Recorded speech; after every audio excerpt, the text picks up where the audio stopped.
Good morning, everybody. We are back. It is the right side of campus. We are live on a Tuesday after Christmas. It's Boxing Day for some. It's just a day after Christmas for us. We're back, December 26, 2017. I'm your host, the Big Man on Campus.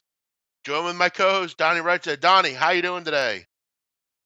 Merry Christmas out there, big man on campus. I know you had a good day. Saw the pictures there with the family, just checking back and forth. Little Monopoly on your side, Jeff? I thought we would play with real money in that Monopoly, no? Well, yeah, I was playing with my mother, my sister, Yeah. so no, not necessarily, but I'm a big Monopoly guy. I always enjoy that game. I'm not a big board game guy, but that's Yeah. a good game. I mean, you have to admit, it can go on for a while, Donnie, but it's a good game nonetheless.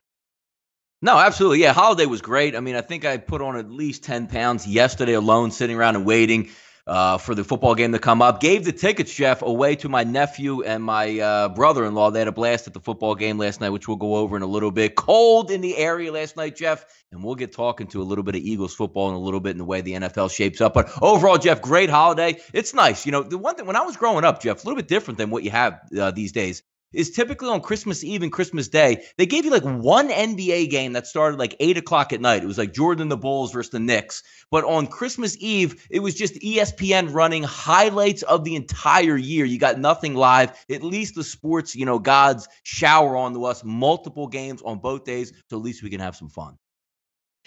Yeah, no, you're right, and some of the games were very good. One of which was mired as always by bad refing. No, but overall, look, always very good NBA games. I mean,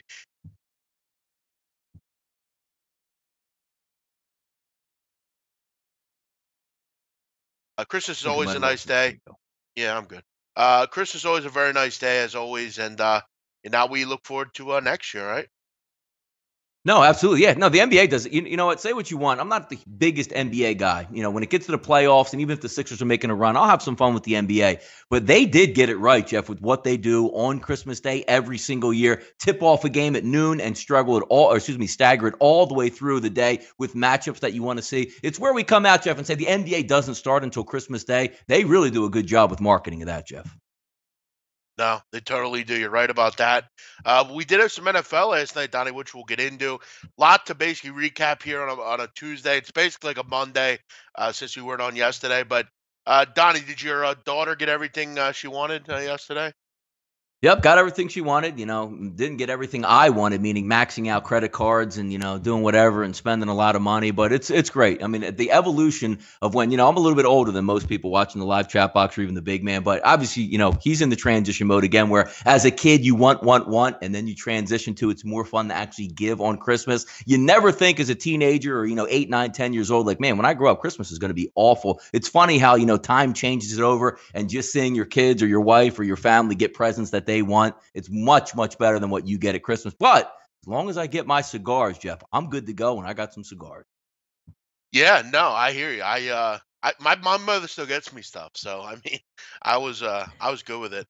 But let's get into it, Donnie. Yet another week we talk about the refs. I mean, Yeah. I mean, I don't know how we don't not talk about it, but we have to talk about it. It's every week, and we're starting to see it not only in NFL but in the NBA, in other sports.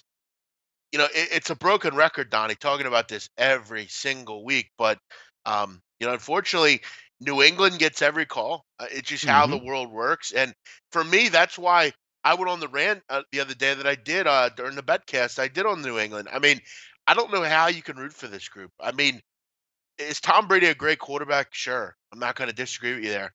Is Belichick a good coach? Sure. But how can you knowingly root for this team? I mean, they get every call, they get everything to go their way. It's just brutal. It's irritating. Yeah, I mean, we like to get back to it. Instant replay has its thought process out there. What I mean by that is instant replay is there to guard against the egregious error. Like, when a ref completely blows a call, a clear fumble, they review it and they get the call right.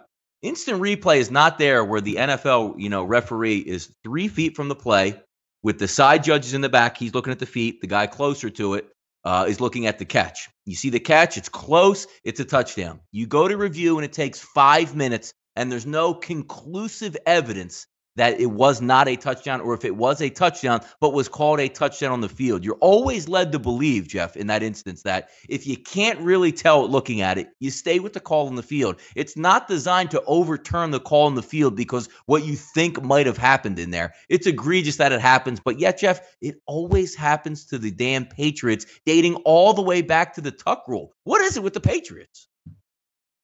I don't know. What is it? It's amazing, isn't it? By the way, we welcome all the people on the chat box. Welcome in. Merry Christmas and a Happy New Year. Hopefully you got everything you wanted. Hopefully Santa brought you everything you wanted on that beautiful day that is Christmas. Hit the like button, comment, let us know you're out there, say hello. Also, SBRpicks.com. Make sure you're checking it out every day. SBR, not only Donnie has the great YouTube page, but there's so many different things that we have to offer here.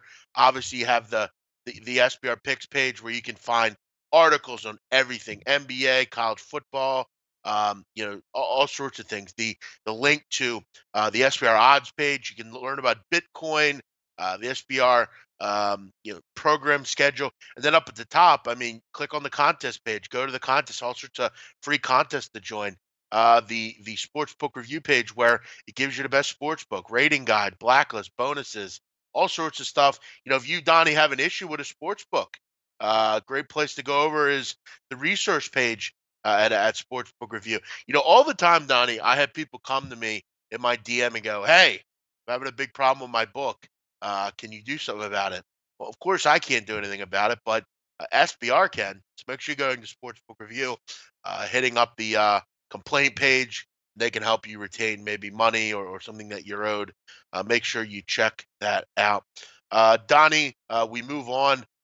We can talk about the refs for weeks, can't we? Yeah, Jeff, before you move on here, one quick one. I know you got it right away. I didn't watch the game, but saw it on replay. Kevin Durant's double foul on LeBron James driving the lane late. And the only reason why I bring it up is we know refs miss, Steph. Right? But if you're sitting on a Cleveland, ticket in that one, you basically lost the game on that play right there because the ref was. And Jeff, not ticky-tack. I'm not talking about, oh my goodness, he bodied him a little bit, up in the air, and they could have went either way. I'm talking smack his ass on the arm, smack it again second time. No call on maybe the best player on the planet who's supposed to get those calls in crunch time. Egregious. No, it was awful no call. And Van Gundy was perfect in saying what he said. I'm not a real big fan of his, but he was totally right. Why do we have replay to decide all this stupid stuff when the thing that matters we don't have replay for? I don't get it. He makes a great point. Yeah, if you didn't think that was a foul, you should get your eyes checked. There were two different calls that you would think would be made. LeBron usually gets those calls, but Kevin Durant and the Warriors are turning into the new Patriots, really, aren't they? It's amazing. We move on quickly. No Sunday Night Football this week, Donnie, which I don't know that I had a huge problem with. It was Christmas Eve. Usually and generally, there are no games other than that.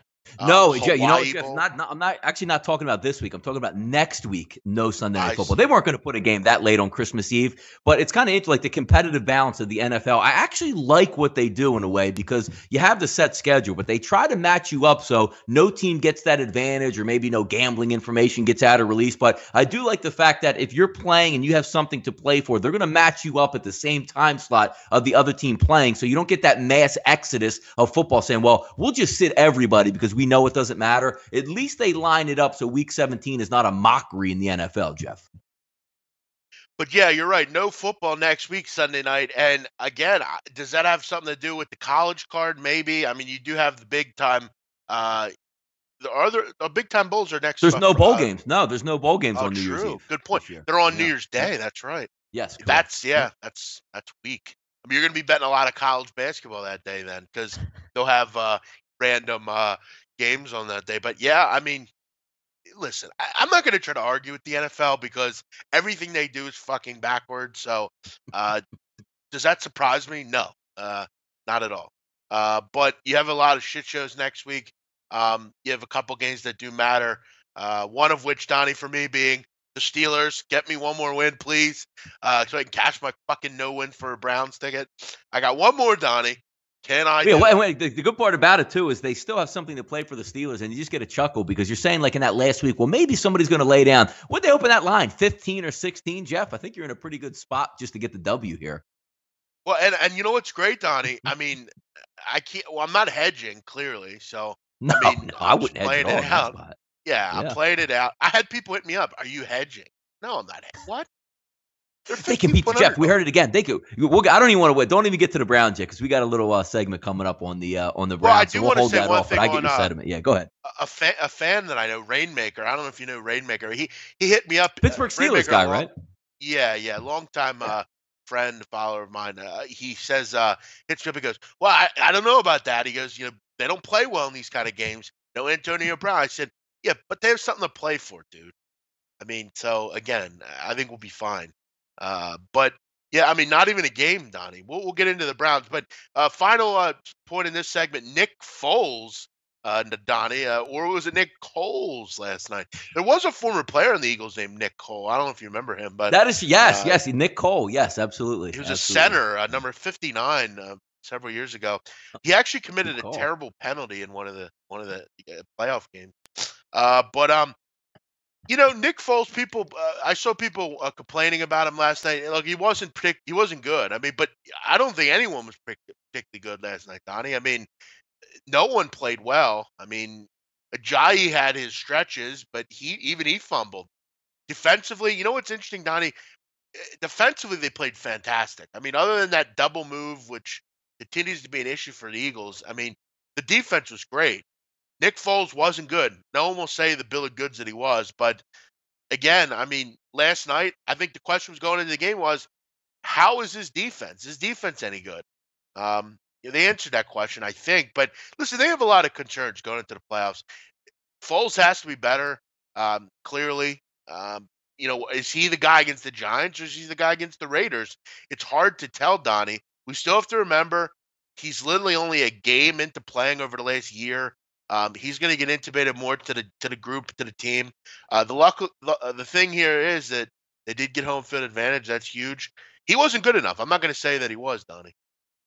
No, it was really maddening to watch because you're right. The Jekyll and Hyde situation. I only put Nick Coles up there because obviously you look at the quarterback and you got to look at the all 22 film where you're going to see like his throughout the telecast and throughout people tweeting the beat writers at the football game that the wide receivers weren't getting open. So I mean, did Nick Foles have a good Right. game? No, I thought he was terrible in the game. But you only get to watch that pocket and you say, man, it looks like he's gotten 4 or 5 seconds back there because the blocking was decent for him for the most part of the night, but just couldn't find it. And the one thing you notice right away between Wentz and Foles, Jeff, it's pretty obvious there. I mean, Wentz has an absolute cannon on his arm that can fit the ball anywhere, throw the out pattern, which Nick Foles doesn't have, which lends you to say, you know what? You have Alshon Jeffrey for a reason, right? Alshon Jeffrey's a great 50-50 ball guy. Throw it up to him. They didn't even look to even target him his way, Jeff. And it's not like Champ Bailey or Deion Sanders was over there locking down Alshon Jeffrey. It was a pedestrian Oakland team, but one of those cold nights in Philadelphia. You got the win. Was I happy with it? No. Picked up a little bit of money in game when the Eagles were down 3 points in the third quarter. Got money line plus 105, so a little McDonald's money to go around. But, Jeff, it was one of those games heading into it where I wanted to take the Philadelphia Eagles. I wanted to either take them on the first half, -6,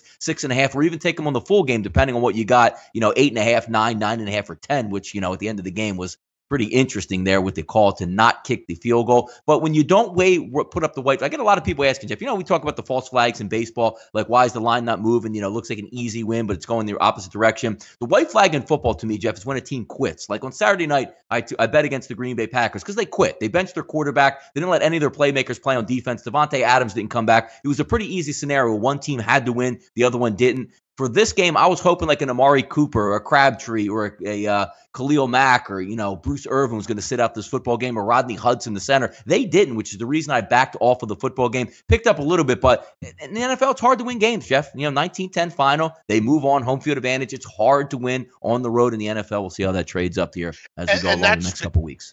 that's the common theme, Donnie. That they're winning the games. They're playing bad, but they're winning. They're finding ways to get the job done.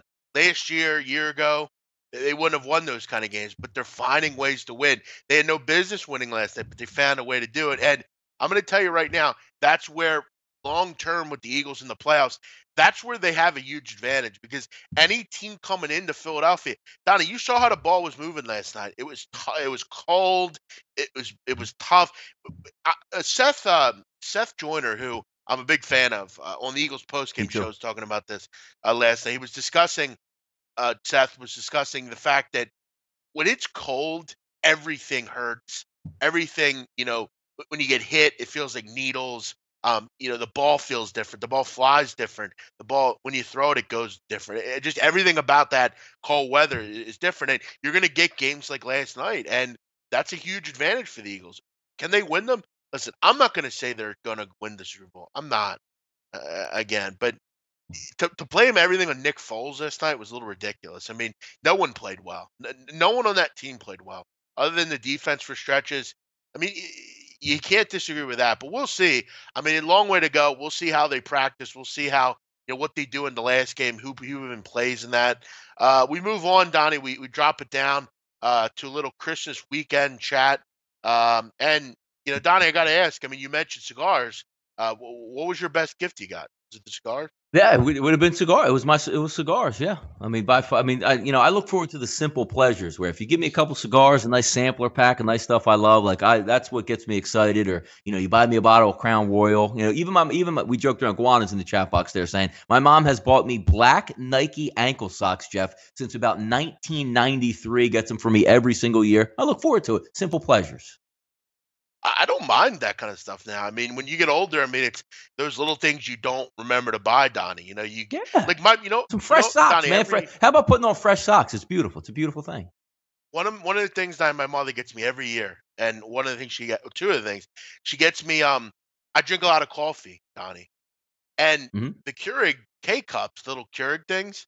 I Yep. mean, they're like $8 a pack, and you get them like Yeah, they every are. week. Yep. She gets me the 50 pack, the big jewel, big thing. Hmm. And then she'll get me like she'll get me like Tide for like, I don't know. I'm not gonna run out of Tide for like months. Downy and Tide, like little stuff like that. But then she'll get me like stuff I actually want, but like little stocking stuffers and little things like that. Donnie, Yep. people are still betting the Browns, which yet again that doesn't go right for people. Listen, if you're betting the Browns, I mean, I said it yesterday or whatever that was. If you're betting the Browns, you're a fucking idiot. Blame yourself. No one feels sorry for you. No one says, "Oh, I hope he's okay." No, we all look at you like you're a fucking idiot. If you're still betting the Browns, you deserve to lose. You have nobody to blame but yourself, Donnie. Right? Yeah, exactly. I mean, let's look at the game yesterday. And Jeff, I don't understand. When money moves, it's supposedly quote unquote like sharp money, right? Like people know what they're doing, like big line moves. I'm talking 7.5 down to 5.5 or something like that within the last 2 to 3 hours before game time. And you scratch your head and say, well, what gives you pause in this game? Well, Chicago's not that good. I'm just going to take somewhere around a touchdown just because it's snowing out there. But you forget about this franchise. It's like, Jeff, you gave the public service announcement on the NBA. The public service announcement for the Cleveland Browns is when everybody is inept, you can't do anything. When you have a really dumb quarterback, you can't do anything. When you have a really dumb head football coach, you can't do anything. When you have a dumb front office, you can't do anything. When you have a dumb owner, you can't do anything. Why? Again, Jeff, unless they were getting 35.5 points where it's insulated, where it doesn't matter what they do, you get the cover. You're asking the Browns to go on the road and be competitive, or even be competitive in any football game. They're going to make the big mistake. Kaiser throwing interceptions in the red zone or at the end of the half again. Make an interception where you run it back for a touchdown, but you're offsides, or make a nice play as a wide receiver, Jeff. You're trying to score a touchdown, you fumble into the end zone. It's not fluke. They're not bad beats if you're backing the Browns. They're the awful Browns. They do it every week. There's no bad beat with the Browns. When you say, oh, my God, he's going in for a touchdown. He fumbled in the end zone. No. That's what the Browns do. That's not a bad beat. I wish there was some sharp that would come on here so I could literally assault him verbally. If he could come on here and I could tell him how much of a fucking dope he is, moron. Yeah, but you're right. I mean, it's every week. It's like when they get to the red zone, it's like, oh, I'm sure they'll do something to fuck it up here. I'm sure something's coming. Literally, Jeff, the Kaiser interception that he threw, I watched it, came up oh, Browns are coming in. We'll go to this play. Kaiser drops back to pass, Jeff, and you would have thought the Browns defensive back was the wide receiver on the play. He hit him perfectly, in the corner of the end zone, getting 2 feet down for a touchdown, but it was an interception. It was hilarious to watch, man. You're totally right. Jimmy Garoppolo, Donnie, does it again. Amazing stuff from Jimmy G. I'm telling you, Donnie, This team is legit. They're going to be good next year. It's just a shame they weren't able to figure it out earlier with Jimmy Garoppolo. But yeah, this kid's a baller, man. I mean, great game on Sunday against the big time Jags. They beat them. You had two good games against the Titans and Texans. The kid's for real, Donnie. Get him some playmakers. He is going to do some good things. Listen, they're not far off. Defensively, they're not that bad. I think they need some help there, but I mean, you got to get the kids some playmakers. But it just goes to show you when you have a quarterback, Donnie, you can really mask a lot of deficiencies that you have as a team. And long term, I love Jimmy Garoppolo. I've been high on them. They're going to win the division next year. Mark my word.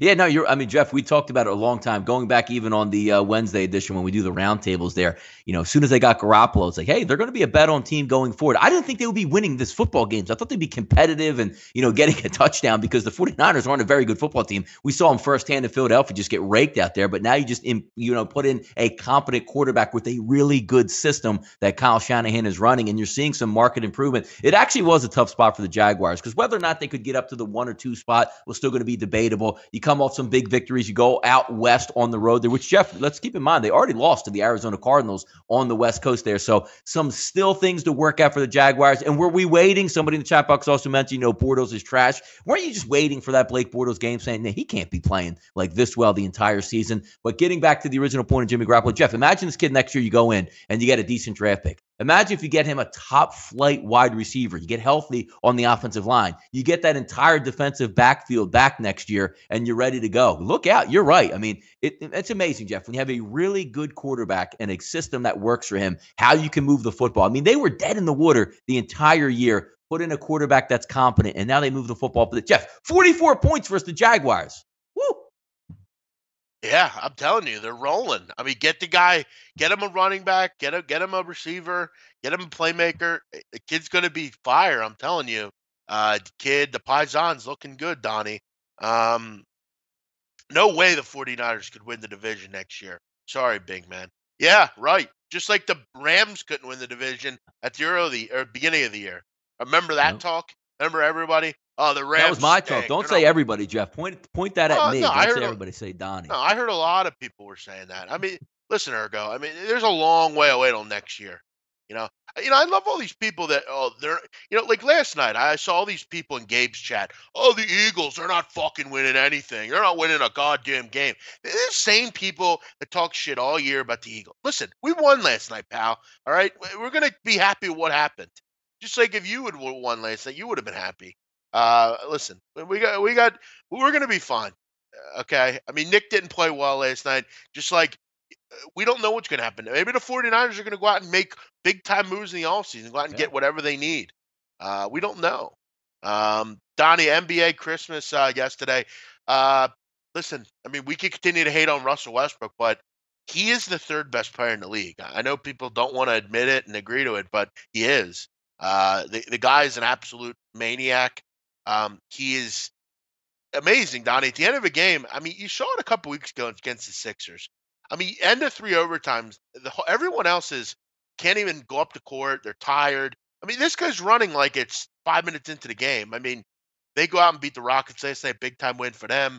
Donnie, anything you saw yesterday that you wanted to discuss in the NBA? Yeah, it's a good point you bring up with Russell Westbrook. Because I like to preface this by saying, like, I'm born and bred in Philadelphia. So if you're going to play against the Sixers or you're not in Philadelphia, I'm a natural hater, Jeff. You know this. I'm just a natural hater in most options. But you can see a lot of Allen Iverson in Westbrook, not from his overall, he gets to the rim a lot more than AI and finishes above the rim. But that whole mechanism you're talking about, Jeff, he could play, 5 hours straight, Jeff, and it looks like he's just been out there for 30 seconds. That endless energy that no matter everybody's dragging, he goes into another gear. It is interesting to watch. That's just a freakish athlete that can do that, no matter if it's, Jeff, the first basket of the game, 2-0, or it's triple overtime, 131, 129. He finishes the same exact way with the same energy. Am I missing something? LeBron, KD, and Harden. Listen, I take Westbrook over Harden personally, but it's just my opinion. I think Westbrook's a fantastic player. I mean, he is literally, Donnie, a guy that can do whatever he wants in a basketball, whatever he wants. I mean, you can't stop him. I mean, is there anyone that could score like him? I mean, really? If you need a basket, it's literally impossible to guard him. He's just too fast. I mean, am I saying anything here that's not true? I mean, he is No, he impossible. is really fast. I don't like his overall game in a team concept because I picked on him a little bit last year where he got his wish. Like, he didn't want KD there because he wanted to be the spotlight. And superstars are like that a lot. Kobe was like that a lot. He's going to go out and do freakish stuff, like as long as he gets his triple doubles. I always questioned if Russell Westbrook actually cares about winning a title or does he care about his actual stats? Because a couple games ago, going for the triple double, hunting for those last 2 assists, that's the stuff that gets him under. But hey, man, if you're getting triple doubles, I mean, it's not easy. You can't just go out there and roll up the basketball and everybody get a triple double if they try to get one. So there is something to that. Yeah, I think he's pretty unbelievable. Let's move it down, Donnie.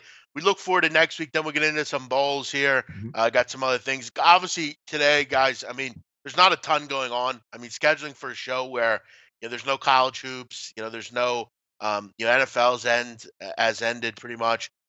We definitely, Donnie, have some things that we have to talk about just because this show is we don't have college hoops to talk about that take up 10, 15 minutes. You know what I mean, Donnie? We gotta fill the segments, if you will. Look ahead to next week. The question is, Donnie, who's going to win that final wild card spot? Falcons, Seahawks. Who's going to get the job done? Listen, I think it's destined the Seahawks will make the playoffs. Of course, Russell Westbrook will make it. Of course, they'll go on a run. Pete Carroll will get every call. Donnie, who's going to make it? Seahawks, Falcons. What do you got? It's interesting because you look at the Falcons. I mean, if you're just looking on the Carolina clinches, so that I think that they take that deep breath, right? The first emotion is you're probably not going to win the division, but we got in the playoffs, and you did it in just I don't even want to say heroic style. I mean, that Tampa Bay team is awful and was really banged up coming in that game, and it took you on a last drive. Some lucky 4th and 1s, barely getting it. Cam Newton fumbling the football, picking it up, and running into the end zone. That would have been a catastrophic loss. So now you take the step back. Did anybody really expect, and that's the wrong term I'm using here, Atlanta going in New Orleans last week was a really tough one. On the closing line, I did give out the 5.5. They had multiple chances. You get stopped on 4th and 1s and on the goal line and throwing interceptions. You deserve to get beat against a good football team, which they did. But now coming into this one, you're at home in the Dome, 1 win and you're in. I think they're going to be able to get that done and win this. You're looking at Seattle on the opposite side. They get I don't want to say cream puff because Arizona's played really well down the stretch, coached very well with Bruce Arians. Now looks like he's going to be out as head coach there. We'll see where he ends up, winding up. But on the end of it there, I think Atlanta's going to get that and grab that seed, Jeff. Wow. I got a feeling it's going to be Seahawks. I don't know why. Eagles are resting, I'd imagine. I mean, they needed to clean some things up, though, Donnie. I'd have them in for at least a half. It'll be interesting. Yeah, how about this, Jeff? Opening up right now. Line opens up at -1 in the favor of the Eagles with everything wrapped up. Now, that's due to change. And when you're value betting in Week 17, keep an eye on that one because, again, you have to get around the coaches speak, Jeff. Here's what I like in the preseason, right? Let's say Week 3 of the preseason where the team's supposed to play their full half. Doug Peterson will come out and be like, yep, we're going to play our starters a full half. They go out on the first drive and they go 6 plays, 62 yards and a touchdown. What does Doug Peterson do? Pulls everybody out of the football game. You have to try to read the tea leaves this week of what's going on. Now, the interesting thing, Jeff, about the NFL is when you say, quote unquote, rest everybody, this isn't college football. You don't have 100 players where you can just throw your third stringers out there. You have an active roster that's going to be 46 players for the game? There's 11 on each side. You can't just say everybody's going to sit out. You have to play football, and there will be starters playing in this game. So keep an eye on who's going to play, who's going to be deactivated in this week. But the Eagles, I don't know. I'm always, Jeff, the cautionary guy. You have to play Nick Foles the entire game versus the Cowboys. What is he going to learn? He's an NFL veteran. He has to get chemistry out there. How about this, Jeff? You want chemistry out there and Alshon Jeffrey blows his knee out in Week 17 because you wanted chemistry. Come on, man. You got to go into the playoffs healthy. It's not about, hey, man, we need to play everybody so we can get into the playoffs and be healthy. That's a stupid way to look at it. Yeah, and against the Dallas team that has nothing to play for, I wouldn't mind seeing him for a couple series, maybe a half, but you saw last night, Donnie, Nick Foles got injured at one point. I mean, yes. You can't let that happen. I mean, you just can't. By the way, Donnie, we get the Jaguars on here. Will they rest next week? I'm going to tell you right now, this team is a total fraud. They're going to lose the first round of the watch. Donnie, well, I mean, they're going to be on the. Will they be on the road? No, they're going to be home. No, though. They're at home. They have a home game. I'm telling you, it's the Jags. It's Blake Bortles. I'm telling you, if people actually think they could play at the Steelers. I know they beat the Steelers. Whatever. No, but how about round really one, early. though, Jeff? How about round one? Like, if they get, like, Baltimore, they could beat Baltimore at home, no? I'll tell you what. They're not going to get them. Like They're not going to get the heavyweights yet. I mean, it's going to be tough to go on the road to play the Steelers. They already beat the Steelers, but it's still different now. It's the playoffs. Going to New England, going to the Pittsburgh Steelers.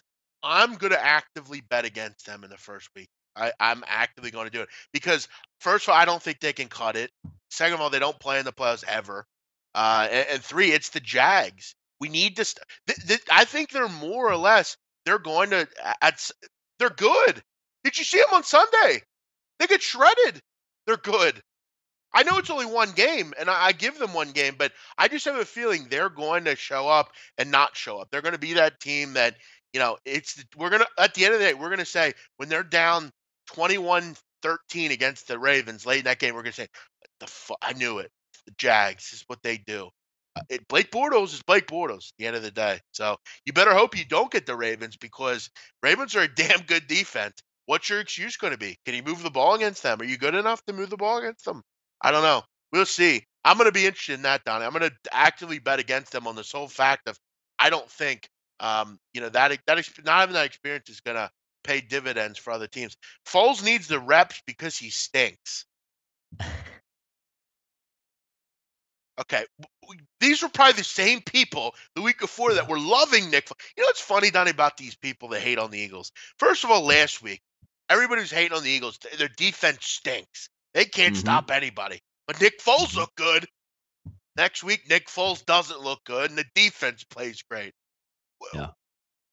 I mean, or this one, Jeff, or the Dallas Cowboys, the world beaters, right? Win on the road in Oakland because Carr fumbles out of the end zone. That was a tough, gritty ass win by the Cowboys. Oh, yeah. You flip it over to the Eagles, who win 19-10. They stink. They can't do anything. Yeah. Kid has a bad game. By the way, this was my favorite comment from last night. This guy tweets at me, me and you.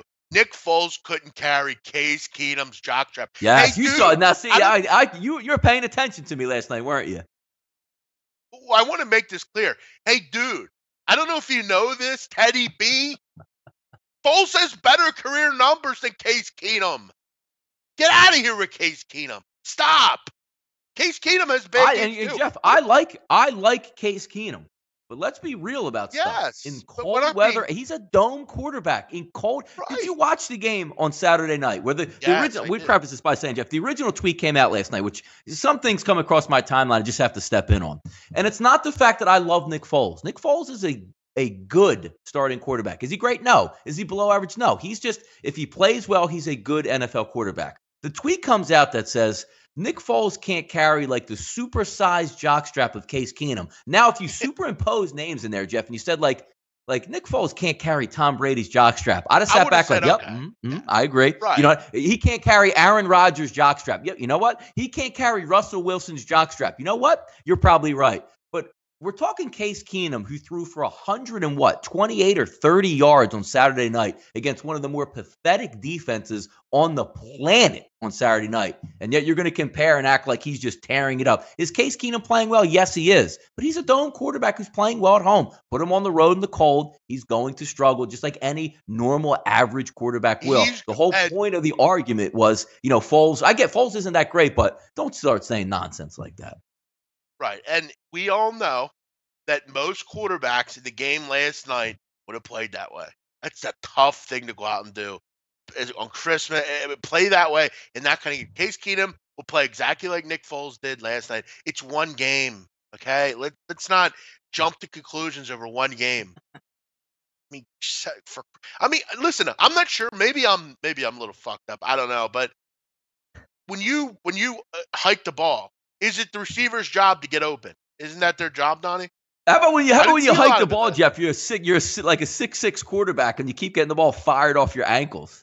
Oh yeah, that's another one. Yeah. Settle down, Teddy B. Listen, I know you're a Viking fan, and I would do the same thing. But I don't know that I say a lot of ridiculous things. Like I don't come out and say Nick Foles is the best quarterback in the league. He is. I don't say shit like that, which I wouldn't because I don't believe it. Like I saw a tweet last night, Donnie. I'm not going to name who it was, but he tweeted out. He goes, "The Eagles are at a major disadvantage going to the playoffs. they are all playing against all really good quarterbacks, and they don't have one of those. It's like, no shit. Thanks. And we had to see Carson Wentz, what, 10 times last night? They kept showing him on the TV. Uh, Donnie, we move on. Little bowling action here, little bowl stuff. We got 3 bowls today, which I got to tell you, the matchups are pretty bad. But Yeah. it's a betting opportunity for people, and they're going to take it. Utah, West Virginia. By the way, over the weekend, quickly, um, Mhm. I did a Fresno on Christmas, which was a nice way to Yeah. win. That was a pretty good game.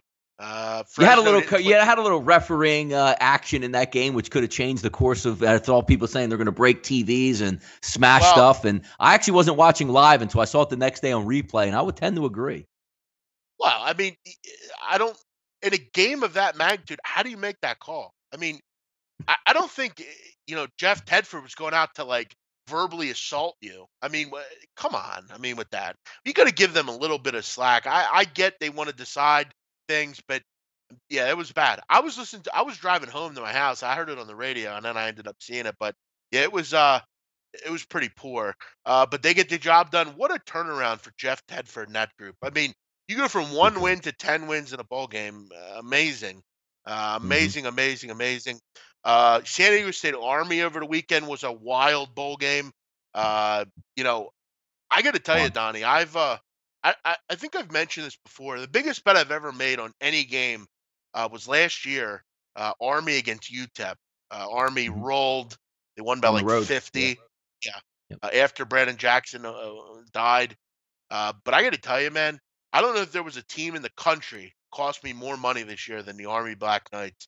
I mean, from betting on them, where they play UTEP and they can't pull away, or against over the weekend, the Navy game. I mean, in every avenue, Donnie, I bet against this team, and they fucked me every single time. But I got to tell you, South Florida was nice. Getting that one in the over, that Yes. was big time. I don't know what happened to the Toledo Rockets. The MAC, Donnie, in these bowl games, other than Ohio, uh, has been pretty dreadful, seemingly. Yeah, I like what I like to say, Jeff. The MAC is insulated. What I mean by that is like you used to look back in the day, like how the Ivy League just did everything different from Division One. They didn't have a conference tournament. The winner went into the playoff, or and outside of some of those early Princeton teams, like the mid '90s that would upset UCLA. Usually they go in, they have like a fun show in there and see what's what. But the MAC is an insulated football conference where once they step outside, they play well against each other, and it's a lot of fun. But nobody really plays MAC defense. It's almost like a Division Two, insulated league in Division One, because you're seeing it outside of it. When we asked and joked around about the Akron team getting in there, they're a pathetic football team. The fact that they beat Ohio, which is still, again, I'll tweet that to the day I die. I have no idea what happened in that football game where they were able to beat Ohio, but you saw a lot of it. But you're right. Toledo should have been better than that. Your quarterback is really good. You're going to put up and get it shut out. I mean, Jeff, this isn't even the best App State we've seen over the past 4 to 5 years either. That was embarrassing. No, it really was. I mean, couldn't even put up a point. Mm-mm. I know their defense was pretty good this year, but I mean, come on. Donnie, we move on. Talk about the games today. West Yes. Virginia and Utah in the what's this? The Heart of Dallas Bowl. Utah -7 total, 56.5. I talked about this game with Drew Martin back a couple weeks ago. We did like a full every bowl breakdown, and this was one of the games I talked about. And by the way, guys, we will talk about these at 12 noon Eastern. Peter Loshak, Drew, and I will break all 3 of these games down. I mentioned to him I liked Utah in this spot. Tyler Huntley, with him in the game, Utah's a pretty good offense. All year with him at control, they were better than having Troy Williams at the control there. No Will Greer, no Justin Crawford. And the money's coming in on Utah for good reason. West Virginia struggles to get stops on defense. You have to wonder how they'll play here without their quarterback. The backup quarterback is Chris Chagunov, who, listen, I mean, if he can get the ball out, I mean, they have good receivers, David Seals and Karoon White. They have some options there, Gary Jennings, but the question is, can he get the ball out? That's the big thing. I'm not in love with this game. I lean Utah, but I mean, Utah's one of those teams that have trouble, at times scoring. They shouldn't today, though. and defensively they're pretty good. So I think this is like a 31-21 type of game. It won't be easy, but I think Utah can get the job done here. Yeah, I mean, Jeff, if you don't have Will Grier for me, are they really backable with West Virginia? I mean, it's a system that you can plug and play guys, and you're going to have some extra time to get the backup quarterback ready. But it's all Will Grier. It was all Will Grier all year moving that offense. I mean, just take a look at coming down the stretch, Jeff. You beat Kansas State, then you get the injuries, you lose by 14 points to Texas, then you get blown up by Oklahoma, which no shame, Oklahoma is good, but they destroyed you. Looking at Utah coming down the stretch again, getting a little bit healthier. I like the read option game because I don't think West Virginia's defense is built. They're more of like a finesse team, that normal Big 12 team. Let's just see if we can get a stop here and there and let our offense take over. But there's no Will Grier to let your offense take over in this game. You beat down UCLA coming from a Utah perspective. Then you have a tough loss there to Washington State, who's a good football team. Tough loss by 3 points to a really good Washington team. And then you hammer Colorado to end the season. The line sort of got away, Jeff. You're right, talking about the 6.5, 6 most of the time. Now you're sitting at 7. If you give me 7 or less, I'm going to lean toward Utah as well. I just don't like the fact that you're just going to plug and play a backup quarterback in this instance with West Virginia. It's Utah or nothing for me here, Jeff. I totally agree with you. It's a tough spot. I mean, Holgerson is a maniac, but this is a tough thing to do here. I'm bring a backup quarterback, a guy that hasn't gotten any reps really. I mean, it's Will Grier all year. This kid's coming off basically the scrap heap and has to come in and play a bowl game on the road against a defense that's pretty good. I think I also remember saying to him, I thought the under was a pretty good play. I mean, it's pretty high, or it's pretty low. I mean, it's 56.5. It's not into the 60s or anything, but I mean, Utah should be able to move the ball. I think they can put up 30, but I'm skeptical as if West Virginia can. I think they're going to lean on the run game a little bit more, just try to make mistakes. Punts better than anything at some points. 56.5 might be a little too high. You're still under that 8 touchdown mark. So I would maybe look at that as well. But the next game I'm a little bit more interested in, Donnie, and I'll give my full breakdown on the show today. But I got to be honest, I like Northern Illinois on the money line in this game. I don't know that I understand this line too much. I think Northern Illinois is a pretty decent team out of the MAC. I think they're the team that's going to get the job done for this conference. Overall, they're just a tough-nosed team. They're well coached under Rod Carey. Defensively, they're really good. They can put some points up on a board. I got to tell you, I'm not a Duke guy. I mean, Duke has really struggled to put points on the board most of the year. I just don't have a ton. I'm going to wait till the show to break it down, but I like Northern Illinois, Donnie. Yeah, I'm a little bit opposite on that one, Jeff. I'm going to lean on Duke just because of the fact I like their defense. And again, it's going against a little bit of a MAC bias here. NIU is a little bit different than a MAC football team because, I mean, they're still going to run the read option, but they should be much more healthy at quarterback. Ryan Graham should get a lot of the majority here today as well. But looking at, Huff is running back. They have a decent defense. They're a little bit harder edged of a team that can probably travel and step outside. But I think Duke's going to be rested and ready. I like the way they finished the season, Jeff. Nice, easy victory over Georgia Tech. Then you go on the road to beat a good Wake Forest team. I think they're peaking at the right time coming in here. And the price isn't that expensive. Opens up 4.5, sitting at 5.5, 5, depending where you get at. To me, Jeff, I'll go opposite. I'm going to lean on Duke in this situation. I just think overall they're just more talented. Cutcliffe will have this team ready and healthy. I think they're going to I don't know if they're going to put on a show today, but I think they can win this game by 7 points or more. Yeah, I got to tell you, I wasn't too impressed with this team late in the season. I mean, you lose to Virginia, you lose to Florida State, you lose to Pitt. You lose to your Army. I mean, you lost pretty much everyone on your schedule other than Georgia Tech. Did beat Wake too, but that was the last game of the season. I just think this is a hard-nosed football game. When you're giving me a game like this, I'll lean on the guy that I try. I like Rod Carey. I'm not saying I don't like Cutcliffe either, but in a game like this, value-wise, I'm going to take the plus 180 here. I think they can win this game. I think it's close. I mean, I don't know that Daniel Jones can move the ball that effectively. He hasn't really all year. Ever since that Miami game, Donnie, Duke has really wasn't the same team.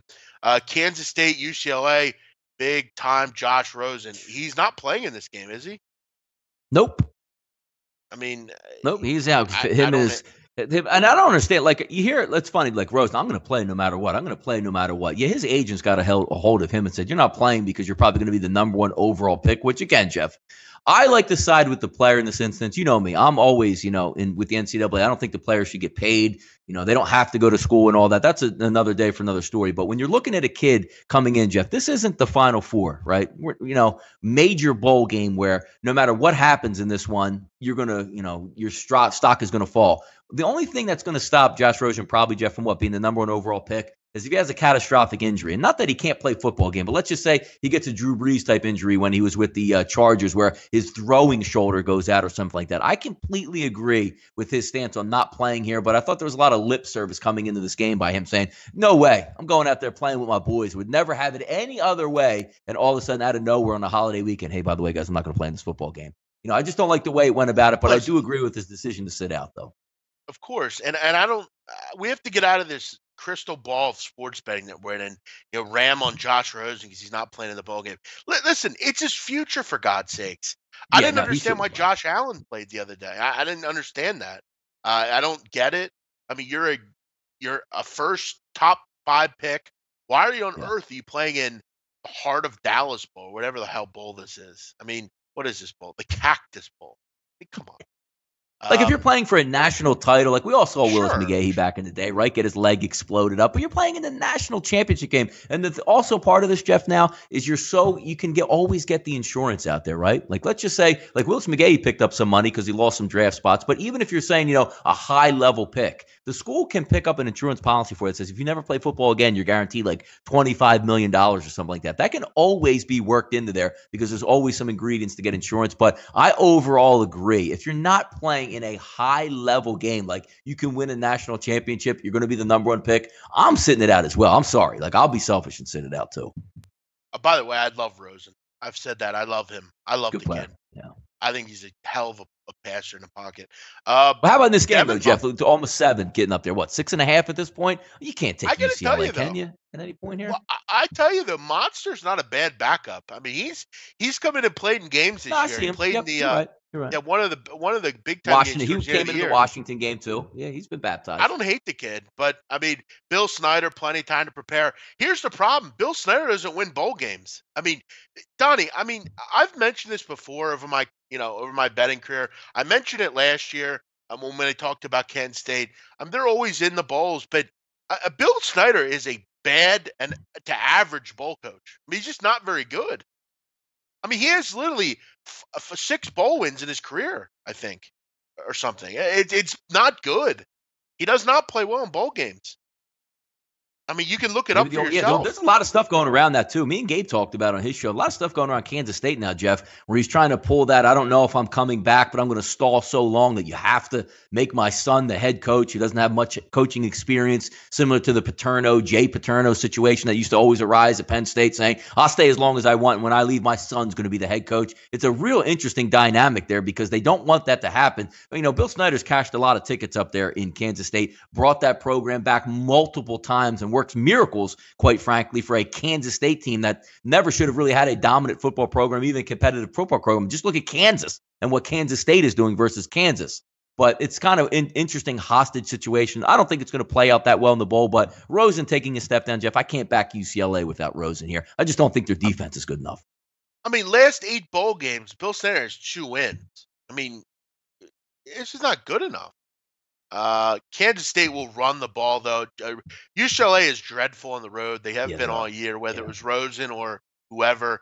I don't have a huge interest in this game. Maybe over 62, but I don't know. Kansas State's one of those teams that just sits on the ball. I don't have much opinion on this game. If Rosen was in there, I'd have a different feel on it. I mean, maybe he'll rescue them from the ashes here, but I don't have much on this one. This game, I'm probably going to pass on. I'll be honest, gun to my head, I'd take UCLA. I would take UCLA here, gun to my head. But I don't have a huge feel on it just because I don't trust that defense on the road. They're giving up 45 points a game on the road this year defensively. I mean, it's hard to get involved with that. Donnie, we have about 9 minutes to go here. Yeah, let's pick Jeff. Let's pick your mind. We'll slide it down. What's on the BMOC's mind, Jeff? A couple of little interesting topics here since we do have a little bit of slow time. There's no college basketball. Let's pick some brains and go back and forth on a couple topics here, Jeff. Thoughts on the NFL MVP race? Seems wide open right now, Jeff. Yeah. Listen, I think you got to give it to Gurley. I mean, I think he's had an amazing year. I mean, it's a shame that Wentz went down, as we know. By the way, Wentz still leads the league in touchdowns this year, even being out over the last couple games. I think you got to give it to Gurley. I mean, Gurley's had a great, amazing year. Brady's great and all, but you know, you look at what Todd Gurley's meant for the Rams and where they are because of Todd Gurley. He's I think he's been the most valuable to his team, and that's what it is. The most valuable player. Um, you can't get more valuable than Gurley, Donnie. He's awesome, Jeff. I mean, we saw the capabilities, even though he got hurt in college, of how dominant an actual running back he was and how much. And we see it a lot in college, Jeff. You take this next step. Oh, we'll see how good he is. He might be a really good player, but I mean, he's been unbelievable this year in every aspect, picking up the blitz, catching it out of the backfield, running the football. I mean, he does it all, and his numbers, like arcade numbers now popping up the screen, like back in the day, like the old Priest Holmes that would play for the Dick Vermeil teams. You just have amazing numbers, like, running for 100 and catching 100. Like, the dude is catching like 8 to 10 passes a game, it seems like. He's been absolutely amazing. If he did end up winning the MVP, Jeff, you wouldn't get an argument from me. Yeah, no, I think you have to give it to the kid. I mean, again, what's the award called, Donnie? The most valuable Yes. player. Yep. He was the most valuable. It's a shame because it would have been Wentz's award if it played out, because he would end up throwing over 40 touchdown passes. The Eagles would have clinched the top seed. He would have ended up getting the MVP there. But you're right. I don't know if you can just give it to him, post-mortem, as you like to say, where you're just saying, hey, he was the best and we'll factor it in, because he still leads the league in touchdown passes heading into week 17, even though he hasn't played the past couple weeks. But I do agree. I like Todd Gurley. He's a great player, and boy, do they work him in so well in that scheme out there with Sean McVay. Amen. Next up, Jeff, Pavin Smith. Feel good, Jeff. It's the holidays, right? Christmas, the month of giving. Give to the ones who've given to you over the years. Pavin Smith, feel good story. Maybe some people out there didn't read the news, go on ESPN.com or even watch on ESPN itself, Jeff. Explain this story here. A nice, good news story heading into the new year.